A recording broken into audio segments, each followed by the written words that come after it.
I don't know. Maybe Mama might. He got to get a haircut. What do you think? His haircut? Two of us or three of us? How many of us? Sean's wrong. All right, there we go. What's up, dude? Oh, man. With the fellas, man. You here, Brody? That's all you, man. All right, start with an opening statement from Coach Powell. I'll have questions. Oh, my goodness. The game went just like we drew it up. Allowed a team to take a lead and, have to get 3 offensive rebounds and hit a buzzer beater to win. No, just joking. Unbelievable effort by both teams. Coach Grave does a great job with Indiana State. Man, their offense is really difficult to defend. And we knew that they were going to battle. I mean, they played Murray State last game. They were down 20, and, they lost by 2. So we knew going into this game it was going to be one of those epic Missouri Valley battles. And these guys prevailed. And that's something that we've been learning to do, but now we're doing it. And I'm so proud of him, so proud of Grit. Obviously, Brody's shot, his confidence was unbelievable. But, man, the offensive rebounds that these guys got to give us that chance, I mean, that's what this is right here. And these guys are displaying that. Our fans, our student section, unbelievable. We're building this thing. And that was a moment. That was a moment that we'll remember for a long time. Let's keep making moments, Valpo.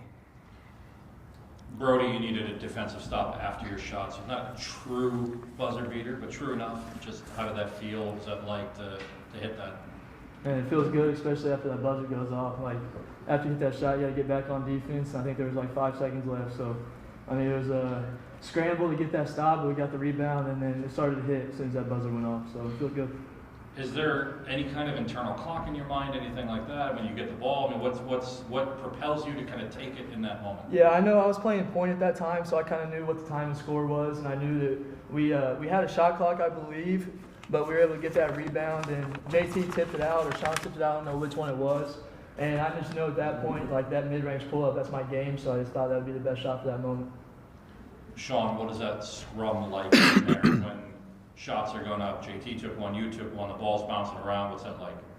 And it was chaotic. I was trying to do anything to keep the possession alive. I knew we were down by 1, so I knew at least getting the ball on the rim or JT or someone, and we tipped it out. And when Brody hit it, and just felt relief. But until the clock reached 0, just had to keep hustling and stuff. So, I mean, he missed his shot was a sign of relief. So. And JT, for you, just, I mean, to have the putback that just rims right out and the play keeps going, what did you see in that? I just thought like we all had each other's back. Like, I think Odie took the 3, he missed. I went hard for him, I missed. Sean went hard for me, then Brody was there. I think we were all just connected.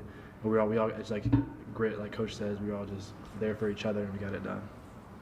Roger, when you see a play like that, 4 guys, 5 guys just combining together to make something, I mean, you talk a lot about February and March want to be playing your best, most cohesive basketball.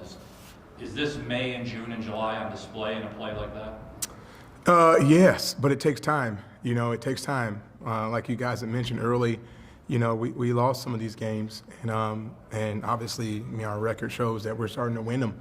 And, it embodies who we are, just our DNA, our culture.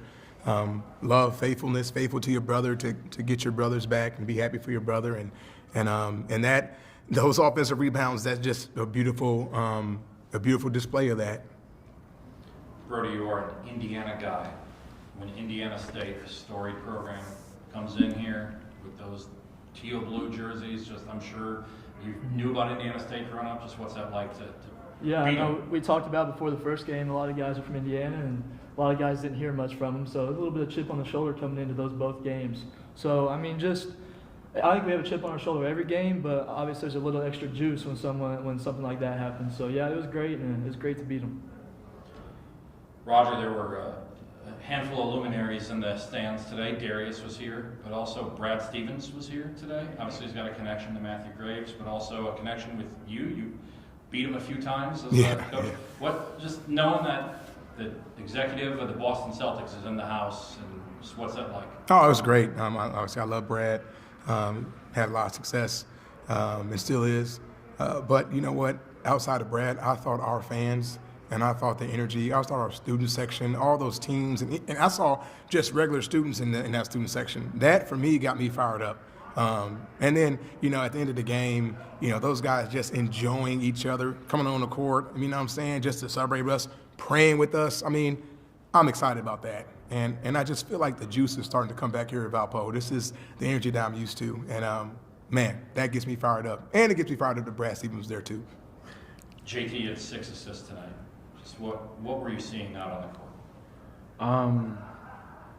I think teams are starting to key in on my inside presence a little more, which is allowing me to open up others' games. And I think I'm doing a decent job of finding others, and my teammates are doing a great job like moving, getting open, and knocking down shots, which is why I got those assists today. Sean, when the buzzer sounds and all of a sudden you got 150 new friends on the court with you celebrating, what's that experience like? It was awesome. What Coach said, it feels great that the Valpo community is coming out, and slowly we're getting more fans. So, man, when we won, they won with us too. So it felt really good seeing all those people come to the game.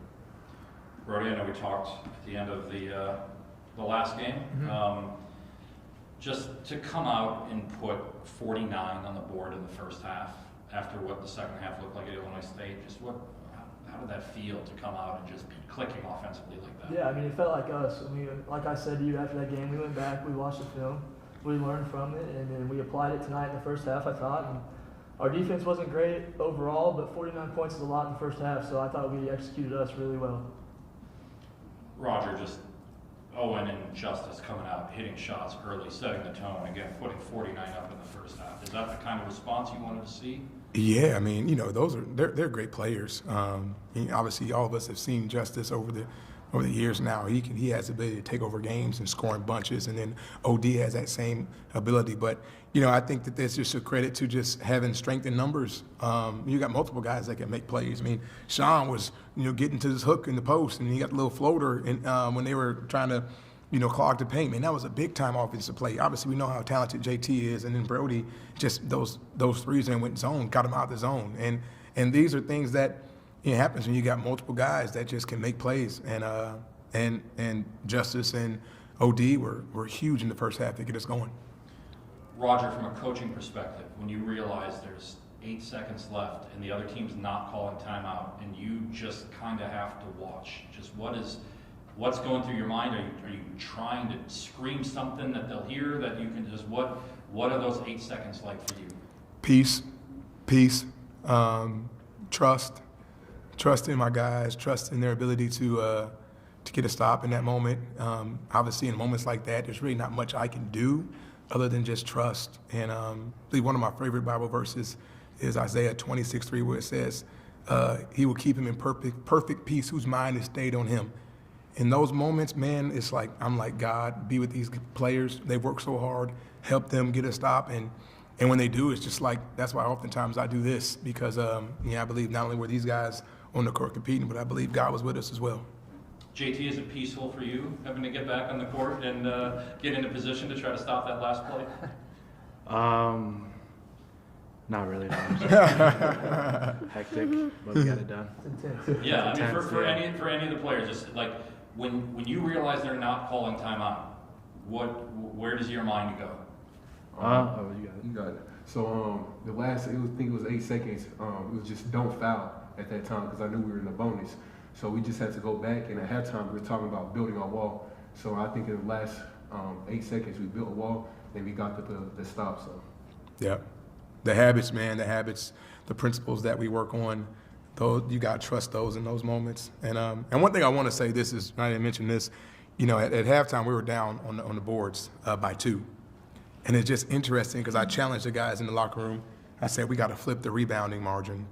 And to look at this rebounding and see that we won by 4, and just to think about how crucial those 3 rebounds were, it's pretty amazing just to see the results of these guys listening and executing and having a secure win for us.